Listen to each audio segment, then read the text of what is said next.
My great-grandmother lived in a nursing home for the last years of her life. She was about 95, with minimal eyesight and hearing when this happened. My great-grandmother told my mother she was afraid of that lady in black. "What woman in black?" my mother would ask. "The one that is standing at my bed every night. I think she's finally coming to get me." Naturally, my mother dismissed this as a figment of her granny's imagination. One evening, when my mother was visiting, great-grandmother told her, "I think I am going to die tonight. Can you stay? I don't want to be alone when the lady in black comes for me." So my mother stayed at her bed, sleeping uncomfortably in an old armchair.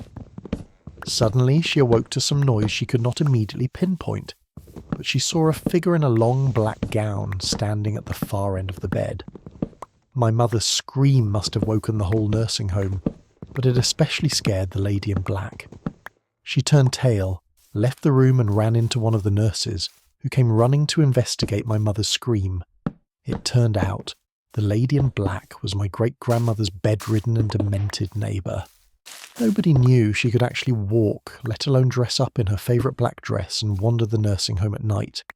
Apparently she was seen by some of the other inhabitants, who, fearing they would thought to be crazy, simply never talked about the ghost that would enter their rooms at night to stand at their beds and water their plants.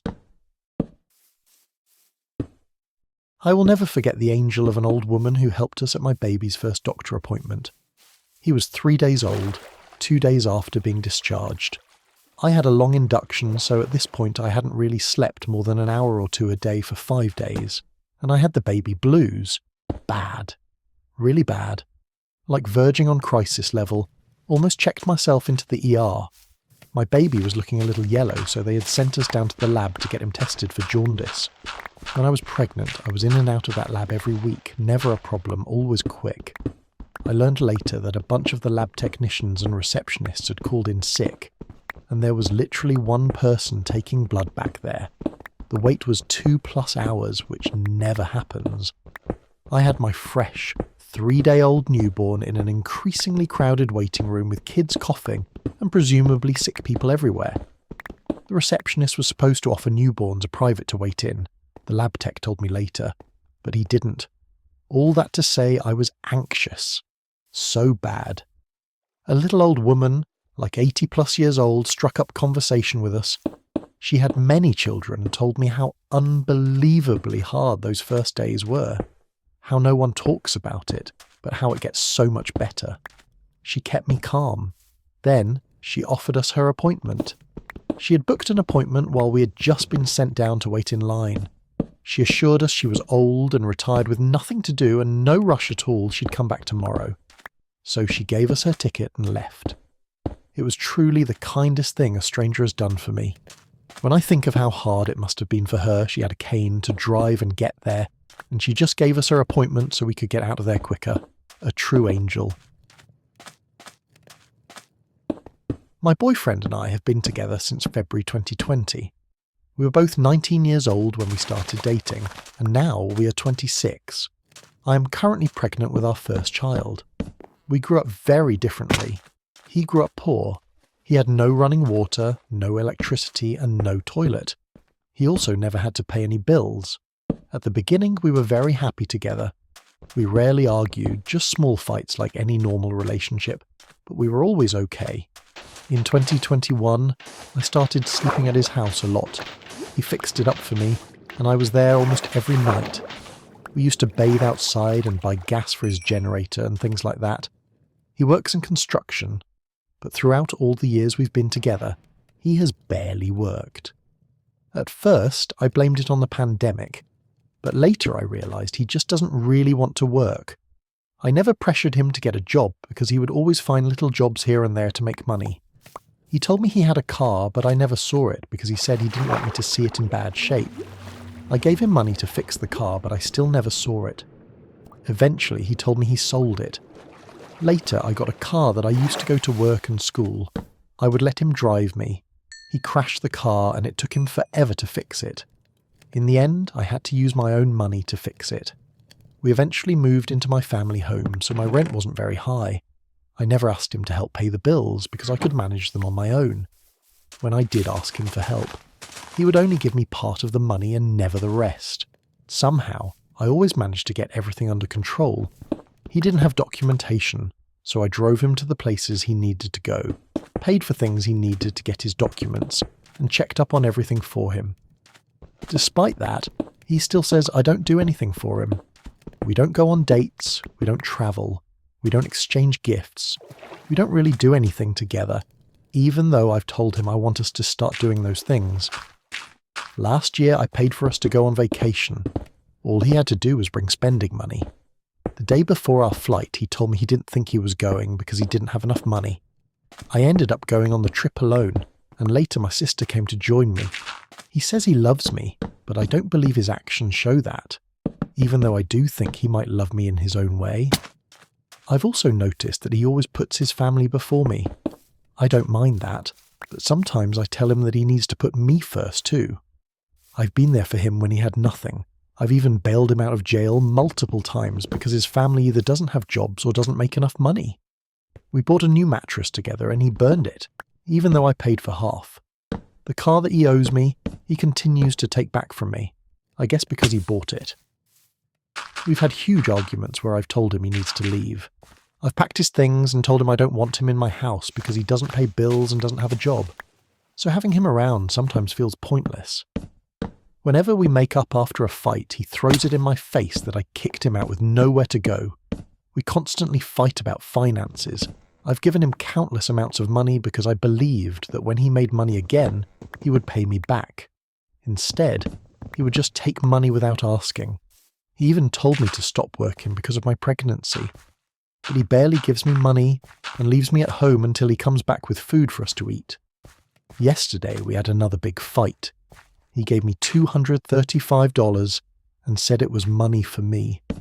I never officially accepted it. It was just lying around. But I spent about $150 of it. He started complaining about it, and I got tired of the argument and told him he needed to leave. He started saying he doesn't care if I eat, that I don't do anything for him, and that he doesn't want to be around me anymore. But then he also says he's tired of me kicking him out and makes me feel like I'm the one doing something wrong. I love him, but I don't know how much more I can take. Last night he left with his things, but he still came back to sleep. I'm not a confrontational person. I just want him to leave me alone. I live in an apartment building where the walls are thin enough that you can sometimes hear people's TV or someone cooking next door. Usually it's just normal background noise. Yesterday evening, though, something felt different. I was in my kitchen making noodles when I heard voices in the hallway outside my door. Not shouting exactly, more like tense talking. The kind where people are clearly upset but trying to keep their voices down.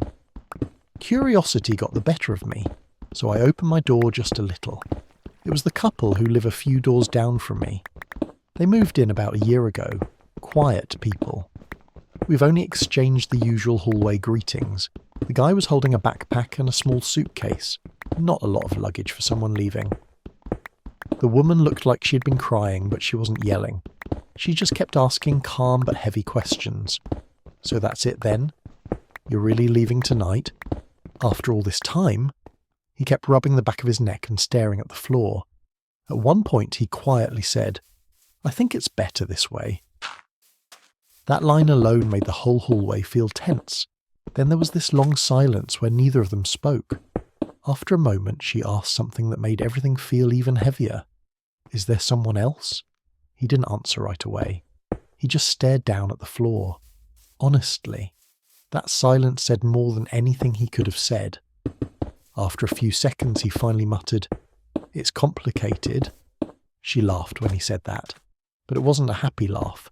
It sounded more like someone who already knew the answer and was just hearing it confirmed. Then she stepped aside from the door and said very calmly, Okay, go. No shouting. No dramatic scene. He picked up his suitcase, hesitated like he wanted to say something else, and then just walked down the stairs. The whole thing lasted maybe 3 minutes. After he left, she stayed standing there in the hallway for a while, just staring at the empty staircase. Eventually she wiped her face, went back into the apartment and closed the door. Later that night I went downstairs to throw out some trash and noticed something strange. The name tag on their mailbox was gone. Just an empty slot where both of their names used to be. I don't know if she removed it or if he did before leaving, but seeing that small blank space somehow made everything feel even more final. So I met my girlfriend's parents for the first time yesterday. I was incredibly nervous. When I get nervous, I do weird things. Usually I just talk too much, but this time my brain just short-circuited. We were sitting in total silence in the kitchen, waiting for some pizza to heat up. The silence was so heavy and awkward that I started making this sound. You know, that low-frequency hum a microwave makes. I was doing it subconsciously, fairly quiet but steady. Her dad looked at me and asked, "Is that you humming?" Instead of saying, "Oh, sorry, just nerves," I blurted out the stupidest lie in human history. Yes, I'm a professional vocal tester for kitchen appliances. I check if new models sound the way they're supposed to. Instead of laughing at me, her father, who apparently loves any weird niche craft, was absolutely fascinated. He called the mum over, and I spent the next 2 hours sitting in front of their coffee maker, toaster and fridge making different sounds. Psst, click-clack, brrr. I even did a ding when the toaster popped up. They were stunned by my talent. Her dad said he has a friend who works at a home appliance factory and wants to set up an audition for me. My girlfriend just sat there staring into space. I think her soul literally left her body from the sheer second-hand embarrassment. This morning, her dad sent me a link to an acoustic engineer job opening and texted, "Son, a gift like yours shouldn't go to waste. I've already scheduled a call for you." What do I do? If I admit I lied, I'm a freak. If I go to the interview, I'm a bigger freak who will be humming into a phone to serious professionals. I've been practicing the sound of a boiling kettle in the bathroom for an hour. Help. I met a woman through my work who I really enjoyed working with and learning from, and when that particular job was complete last season, I asked her if there was a way I could continue learning from her. She holds a class once a week and invited me to attend it. A lot of things have transpired during the time from then to now, including now working both at my original work as well as with her directly for her company. But a few weeks ago, she told me she considers me her friend too.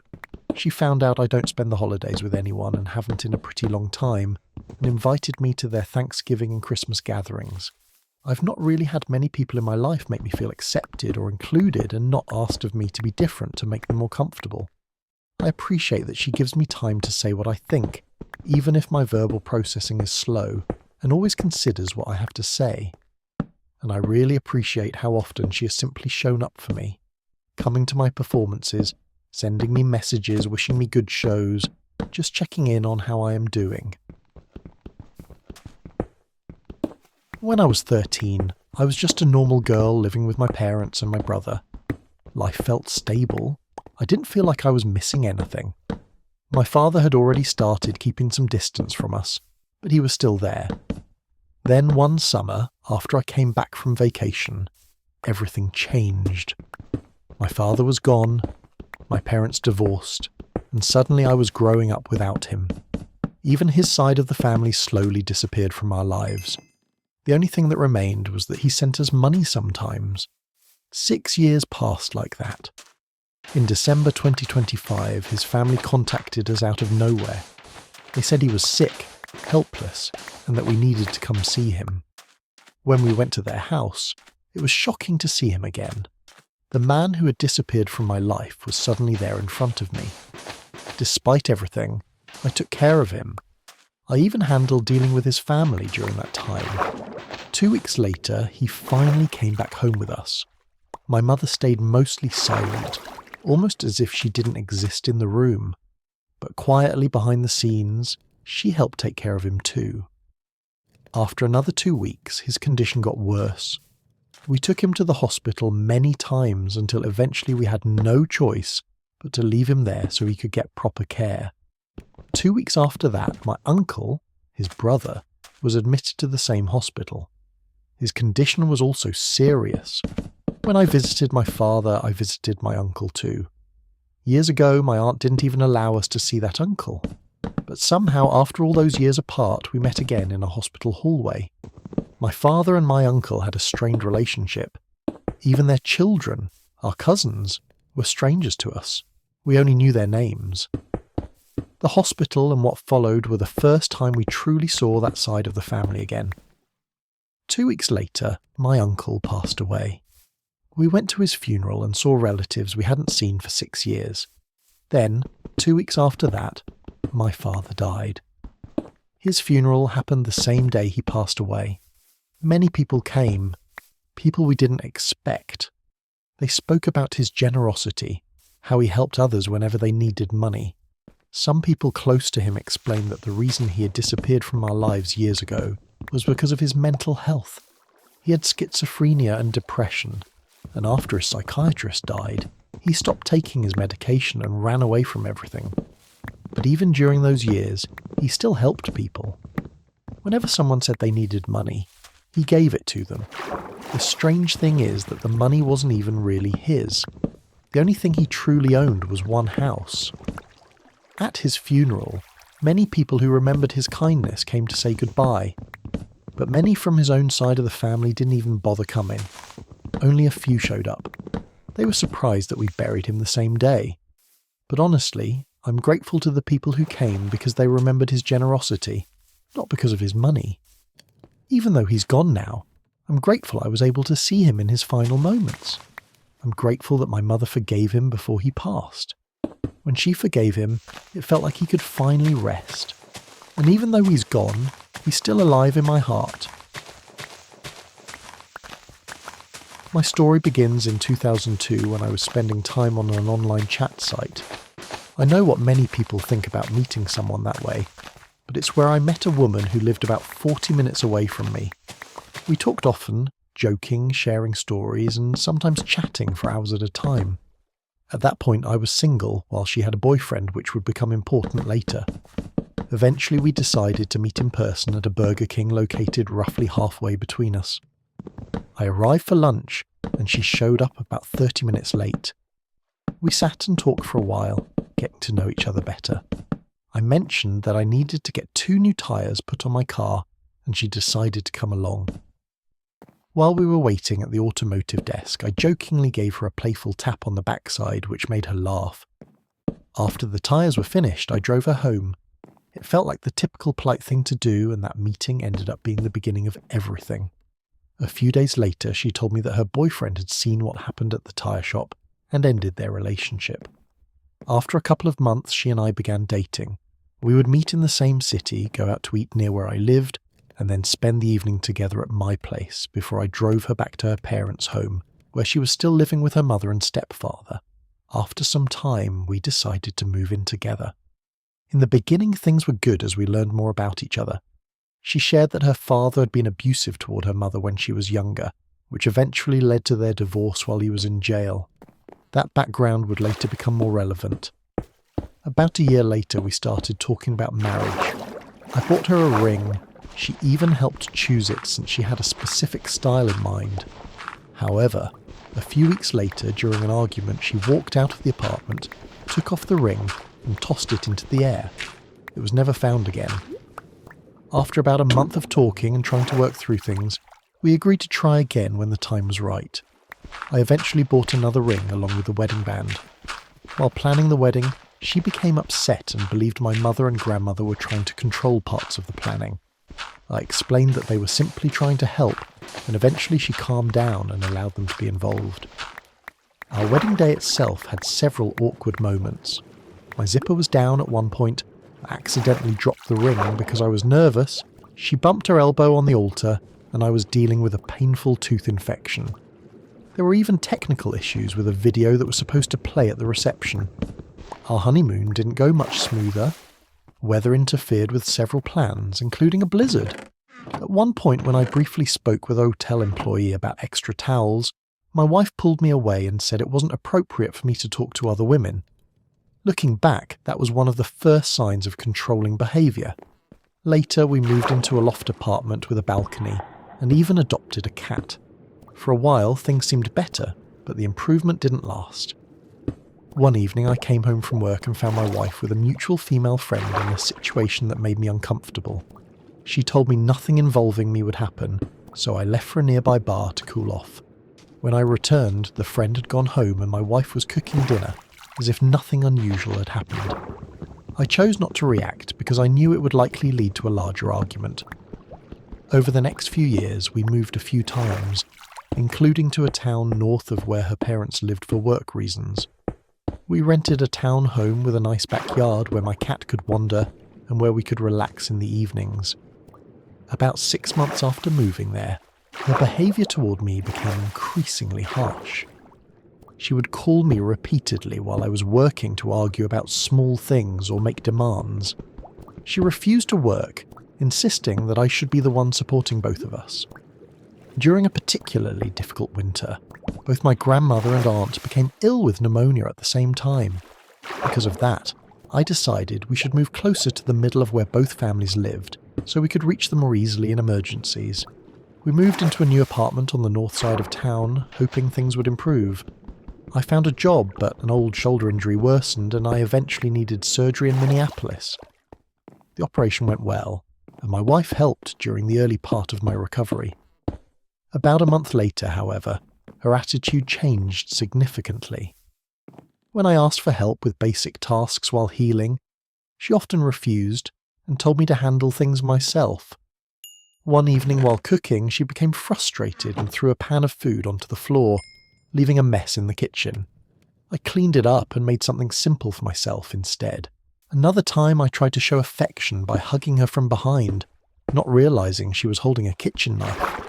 She pulled away quickly and warned me not to touch her again, which made it clear that our relationship had changed dramatically. Around that time, her former boyfriend, the same one from earlier in the story, came back into contact with her. He was married by then. Eventually we met him and his wife together. My wife suggested a partner swapping situation, which did happen once, but afterwards she accused me of being unfaithful even though the idea had originally been hers. That situation ended quickly and was never discussed again. The moment I finally realised the marriage was over came later. My cat climbed onto her for attention, and she angrily shoved the animal away while insulting it. Seeing her treat a harmless pet that way was the final line for me. I had tolerated a lot directed at me personally, but not cruelty towards something innocent. That night while she slept, I sat with my laptop and downloaded the divorce paperwork. I carefully filled everything out myself, including the discovery documents, and filed them with the court. Because I had no income at the time, there was no filing fee. Our divorce hearing was scheduled for St. Patrick's Day in 2017. When our case was called, the judge reviewed the paperwork and seemed impressed. She asked who had prepared the documents, and I told her I had done them myself. She joked that I should have been a lawyer. I replied that I didn't want the stress or the student debt that came with it, which made her laugh. After a few questions, she finalised the divorce. I couldn't resist making one last comment and said, "Well, looks like the luck of the Irish. I'm divorced." The courtroom burst into laughter, including the bailiff and the judge. My ex-wife was not amused and tried to object to the joke, which only made the moment more awkward. Afterward in the hallway, she told me I had embarrassed her. I told her that her behaviour throughout the marriage had already done that. Since the divorce, we have remained mostly civil, but I still make every effort to avoid contact whenever possible.